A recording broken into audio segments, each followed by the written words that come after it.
गीता में कहा गया है, कोई भी अपने कर्म से भाग नहीं सकता, कर्म का फल तो भुगतना ही पड़ता है।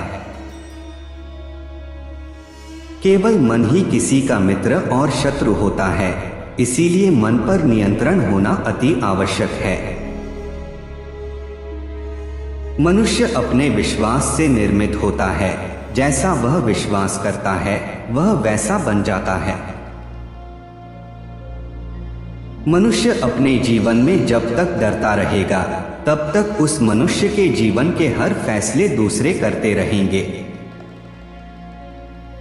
किसी का अच्छा ना कर सको तो बुरा भी मत करना, क्योंकि दुनिया कमजोर है लेकिन दुनिया बनाने वाला नहीं।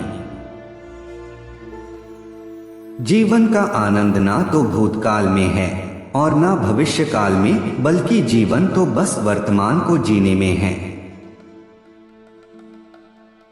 सच्चा धर्म यह है कि जिन बातों को इंसान अपने लिए अच्छा नहीं समझता उन्हें दूसरों के लिए भी प्रयोग ना करें।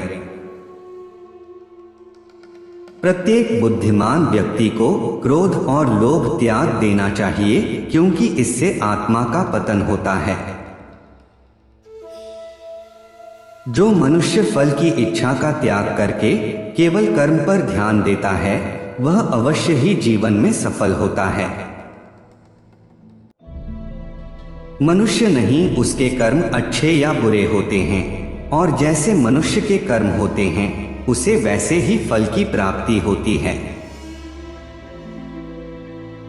कौन क्या कर रहा है, कैसे कर रहा है और क्यों कर रहा है, इन सब से आप जितना दूर रहेंगे उतना ही आप खुश रहेंगे। जब तक शरीर है तब तक कमजोरियां तो रहेंगी ही, इसलिए कमजोरियों की चिंता छोड़ो और जो सही कर्म है उस पर अपना ध्यान लगा। गीता के अनुसार जिंदगी में हम कितने सही हैं और कितने गलत हैं यह केवल दो लोग जानते हैं, एक परमात्मा और दूसरी हमारी अंतरात्मा।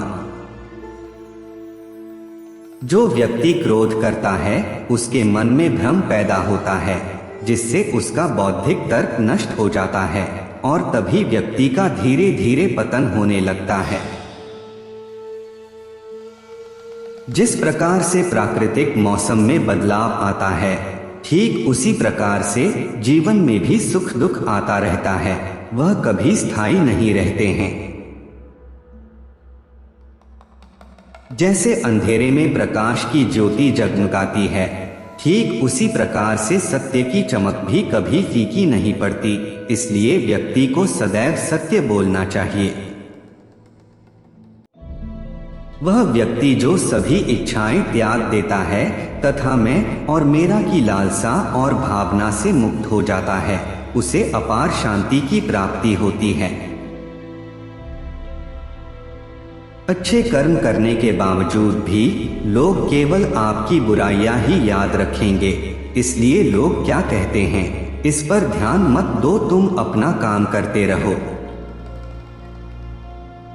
कोई भी दुख इस संसार में इतना बड़ा नहीं है जिसका कोई उपाय न हो, लेकिन मनुष्य प्रयत्न ही नहीं करना चाहता, वह जल्दी ही हार स्वीकार कर लेता है।